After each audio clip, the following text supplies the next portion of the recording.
வணக்கம். Fridge organisation video தான் நான் இன்றைக்கி உங்களோட ஷேர் பண்ணுறேன். ஸோ இந்த ஃப்ரிட்ஜ் வந்து எங்களோட ரெண்டட் அப்பார்ட்மெண்ட்லேயே இருக்குது. Black colour. வாங்க என்னெல்லாம் அரேஞ்ச் பண்ணியிருக்கேன்னு பார்க்கலாம். ரொம்ப பெரிய இதுவாக எதுவும் ஆர்கனைஸ் பண்ணலங்க, சின்னதாக அரேஞ்ச் பண்ணியிருக்கேன். அதை உங்களோட நான் இப்போ வந்து ஷேர் பண்ண போகிறேன். ஸோ வந்து ஃபஸ்ட்டு மேலே வந்து ஃப்ரீசர் இருக்குது. ஸோ ஃப்ரீசரில் வந்து இது வந்து ஆட்டோமேட்டிக் ஐஸ் ட்ரே இருக்குது. அப்புறம் இங்கே வந்து எல்லா பொடி வகைகளும் நான் வந்து வச்சுருக்கேன். ஸோ மஞ்சள் பொடி, மிளகா பொடி, சாம்பார் பொடி, தனியா பொடி, பிரியாணி மசாலா பொடி, இது எல்லாமே வந்து ஹோம்மேட் தான். ஸோ இது எல்லாமே வந்து டப்பாவில் போட்டு நான் ஏர் டைட்டாக வச்சுருக்கேங்க. கீழே வந்து பார்த்திங்கன்னா ஒரு ட்ரே இருக்குது, அதில் வந்து தேங்காய் வச்சுருக்கேன். அதுக்கப்புறம் வந்து தூதுவளி பொடி, துளசி பொடி, அந்த மாதிரி மூலிகை பொடியெல்லாம் இன்னொரு டப்பாவில் வச்சுருக்கேன். இந்த சைடு வந்து கடையில் வாங்கின எல்லா பொடியுமே இதில் இருக்கும். ஸோ இது வந்து டேட் பார்த்து அப்பப்போ நான் க்ளீனப் பண்ணிடுவேன். இது யூஸ்வலாக பார்த்தீங்கன்னா 1 இயர் அந்த மாதிரி தான் உங்களுக்கு இருக்கும் டேட்டு. ஸோ அந்த மாதிரி பார்த்து எல்லாத்தையும் வந்து இங்கே அரேஞ்ச் பண்ணியிருக்கேன். அண்ட் இங்கே வந்து கொஞ்சம் சாக்லேட்ஸு, அப்புறம் ஃப்ரோசன் ஃபுட்ஸு, அண்ட் இதுவும் வந்து அந்த தூதுவளை பொடி, துளசி பொடி, அந்த மாதிரியான பொடி வகைகளை கொஞ்சம் ஜிப்லாக்கில் போட்டு வச்சுருக்கேன். ஸோ இங்கே டப்பாவில் போட்டிருக்கிறது வந்து ரெகுலராக யூஸ் பண்ணுறது, இது நான் இன்னும் பிரிக்கலைன்னு அர்த்தம். ஸோ இந்த மாதிரி தான் நான் வந்து ஃப்ரீசர் அரேஞ்ச் பண்ணியிருக்கேன்.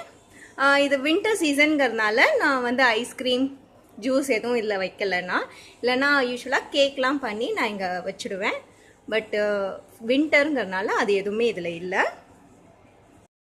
முக்கியமான ஒரு விஷயம், ஃப்ரிட்ஜுக்கு மேலே எப்போவுமே எதுவும் வெயிட்டான பொருள் எதுவுமே வச்சிடாதீங்க. முடிஞ்ச வரைக்கும் காலியாக வைக்க பாருங்கள். இல்லைனா சின்ன சின்ன விஷயம் திங்ஸ், அதாவது வெயிட்டே இருக்காது அப்படிங்கிற இதை வேணால் நீங்கள் வந்து அவங்க அரேஞ்ச் பண்ணிக்கலாம். ஃப்ரீசர் இது பார்த்தாச்சு. கீழே ஃப்ரிட்ஜு பார்க்கறதுக்கு முன்னாடி காய்கறிகளை பற்றி பார்த்துடலாம். வெங்காயம், உருளைக்கிழங்கு, பூண்டு, இது எதையுமே நீங்கள் வந்து ஃப்ரிட்ஜில் வைக்கக்கூடாது.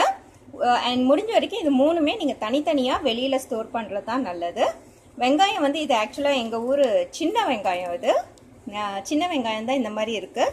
இங்கே சின்ன வெங்காயம்னு கிடைக்காது, பெரிய வெங்காயம் அந்த மாதிரி தான் கிடைக்கும். அதில் வந்து காட்டமே இருக்காது. இங்கிலீஷில் ஷாலோட்ஸ்ன்னு சொல்லுவோம் இல்லையா, அதுதான் இது. இது வந்து சின்ன வெங்காயம். ஸோ இது எப்போ கிடைக்குதோ நான் வாங்கி வச்சுப்பேன். உருளைக்கிழங்கு, பூண்டு, இது எதையுமே நீங்கள் வந்து ஃப்ரிட்ஜில் வைக்காதீங்க.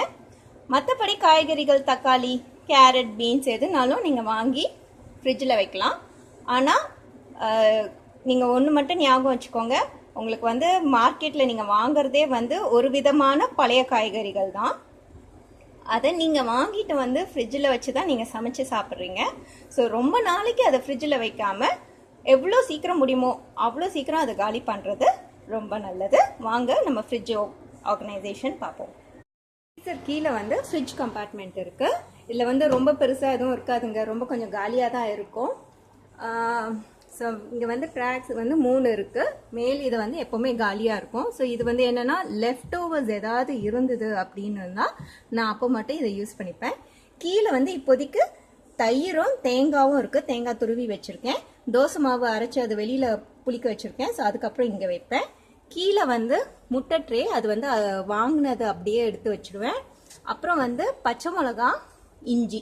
பச்சை மிளகா வந்து இதில் இருக்கிறது வந்து காம்போடு தான் நான் வச்சுருக்கேன், காம்பு பிரிக்காமல். இங்கே வந்து ஒரு குட்டி ட்ரே இருக்குது.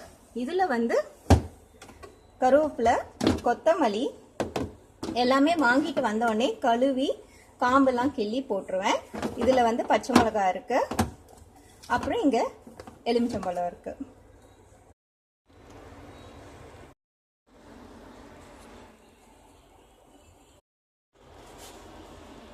இந்த மாதிரி சாசஸ் வைக்கும்போது நீங்கள் வந்து தேன் இதில் வந்து கண்டிப்பாக ஃப்ரிட்ஜில் வைக்கக்கூடாது, அதை ஞாபகம் வச்சுக்கோங்க. அதே மாதிரி நீங்கள் சாஸ்லாம் வைக்கும்போது அந்த டேட் வரைக்கும் தான் நம்ம வந்து ஃப்ரிட்ஜில் வச்சுக்கணும். அதுக்கு மேலே அதை வந்து வச்சு யூஸ் பண்ணக்கூடாது. ஃப்ரிட்ஜில் தான் வச்சோம், பாதுகாப்பாக இருக்குது அப்படின்னு நினச்சிட்டு அதை எடுத்து யூஸ் பண்ணாதீங்க. அது கண்டிப்பாக வந்து நம்மளுக்கு நல்லதில்லை. அதே மாதிரி இந்த சாஸ்லேயும் வந்து கீப் ரெஃப்ரிஜிரேட்டட் அப்படின்னு போட்டிருந்தா மட்டும் நீங்கள் ஃப்ரிட்ஜில் வைங்க, இல்லைன்னா அதை நீங்கள் வெளியில் வச்சு யூஸ் பண்ணலாம். அது கீழே ஒரு ட்ரேயில் வந்து ஃபுல்லாக வெஜிடபிள்ஸ் வச்சுருக்கேன். இன்னொரு ட்ரேயில் ஃபுல்லாக வந்து ஃப்ரூட்ஸ் எல்லாம் வச்சுருக்கேன், ஆரஞ்சு, ஆப்பிள் அந்த மாதிரி. இங்கே கேரட், தக்காளி அதெல்லாம். சைடில் வந்து பார்த்திங்கன்னா பட்டரு, சீஸு, மில்க் மேடு, தேங்காய் தண்ணி, அப்புறம் சாசஸ், விப்பிங் க்ரீமு எல்லாம் இதில் இருக்குது.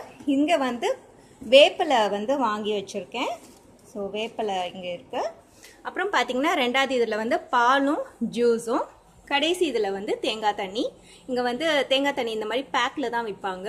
ஸோ நம்மளுக்கு இங்கே தண்ணி தாகமே எடுக்காது. அதனால தேங்காய் தண்ணியும் வாங்கி அப்பப்போ குடித்து உடம்ப வந்து சரி பண்ணிக்கிறேன். இதுதான் மொத்தமாக ஃப்ரிட்ஜ் ஆர்கனைசேஷன் வீடியோ.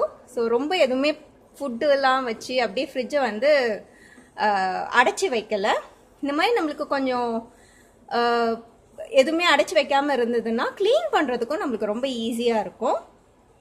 அண்ட் இந்த ஃபுட்டு வைக்கிறது வந்து ப்ரெக்னென்சிலேருந்து ஸ்டாப் பண்ணியிருக்கோம். ஸோ என் ஹஸ்பண்ட் வந்து ஃப்ரெஷ்ஷாக தான் சமைச்சு சாப்பிட்ணும் அப்படின்னு சொன்னதுனால எல்லா ஃபுட்டுமே வந்து டிஃபன்னா அது கரெக்டாக அளவாக எடுத்து வச்சு அப்போயே காலி பண்ணிவிடுவோம்.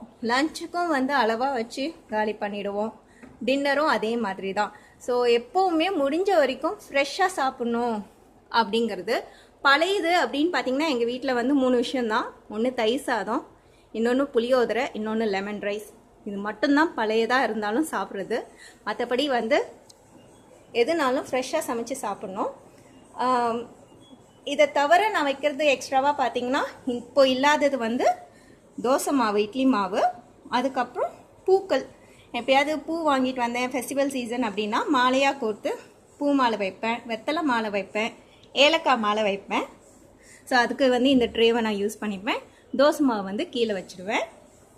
முடிந்த வரைக்கும் ஃப்ரெஷ்ஷாக சமைச்சு சாப்பிட்றது வந்து எல்லாருக்குமே நல்லது.